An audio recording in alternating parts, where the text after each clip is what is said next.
ভগবান শ্রীরামকৃষ্ণ দেবের পিতৃদেব ক্ষুদিরাম চট্টোপাধ্যায়, উনি তার যে লক্ষ্মী জলা যে জমিটি, সেই জমিটি তিনি ধান রোপণ করতেন।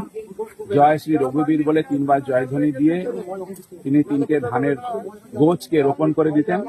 তারপর যারা জন মুনিশ তারা বাকি কায়দা করতেন এবং সেখানে যা ধান উৎপাদন হতো ক্ষুদিরাম চট্টোপাধ্যায়ের তার সংসার শুরু চলে যেত রঘুবীরের কৃপাতে।